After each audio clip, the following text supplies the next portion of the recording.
Today's video is going to be a little bit different. I want to share with you the crazy, crappy, but very real excuses that I gave to myself for not creating this YouTube channel. And maybe you've had a goal in mind for a while of writing a book or starting a blog, designing a dress, creating a signature speech for large audiences. Whatever that goal is for you, maybe you've had it for a while and haven't taken any action on it. In today's video, I'm going to share with you 4 excuses that I gave myself that I'm quite sure you'll be able to relate to, and then the lesson learned from each of them and what kicked me in the butt to finally make it happen. Because don't we want to be thriving instead of just surviving every day and in our careers? Hi, I'm Morgan Quist. I'm your Thrival Guide, and I partner with people like you to help them shift from surviving to thriving in their careers. So I thought you'd appreciate a couple of stories today. The first excuse that I gave myself was no one asked me to create this YouTube channel.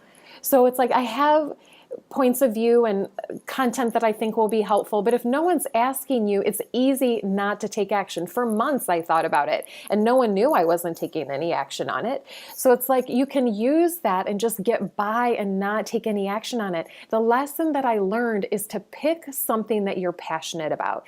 Pick a topic for your book, something that pisses you off, or a problem that you think needs to be solved and you have experience on how to solve it. If you have something that is nagging at you to be of service and help others with, that is critical. So that was my lesson learned for number 1. My second excuse that I gave myself was I didn't know what the heck I was doing. I didn't find the YouTube interface very intuitive, and I'm looking around right now at what's around me while I'm taping. I'm like, I didn't know the lighting or what software I was going to use to tape these, and how do you create these cute thumbnails that go along with the video? How do you do that? What are my scripts going to be? There's so much that can be involved just from a technical standpoint when you do things like this, and it was overwhelming to me. Here's my lesson learned here, is don't let all of the steps overwhelm you. Just take one step at a time. And I'm old enough to be around before the internet was here, and I'm telling you, things have never been easier to just get online and pose your question and the answer will be there. So that's what I did, and now I know how to create those cute customized thumbnails.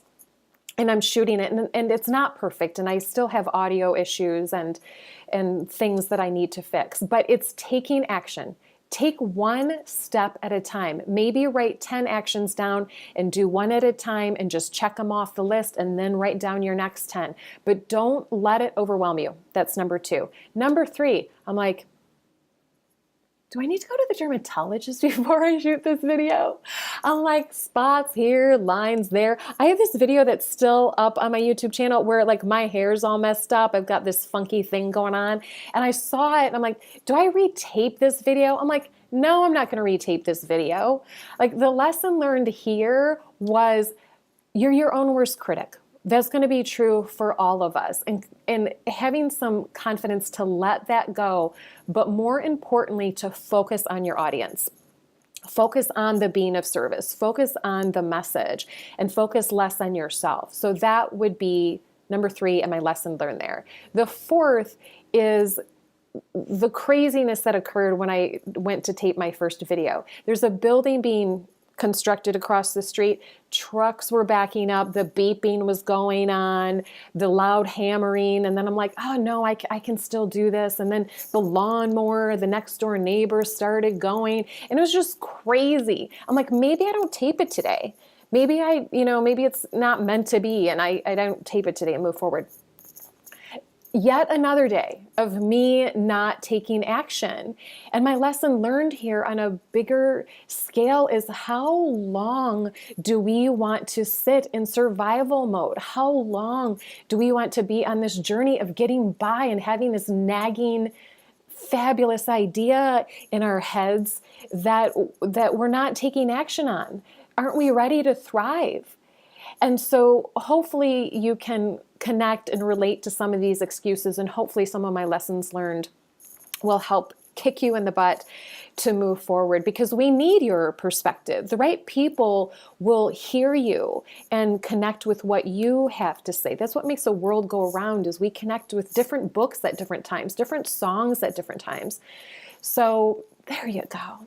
I'm Morgan Quist. I'm your Thrival Guide. I partner with people like you to shift from surviving to thriving. I encourage you to share any relatable stories, questions, all of that in the comments below the video. I will respond to it, and I look forward to seeing you next time.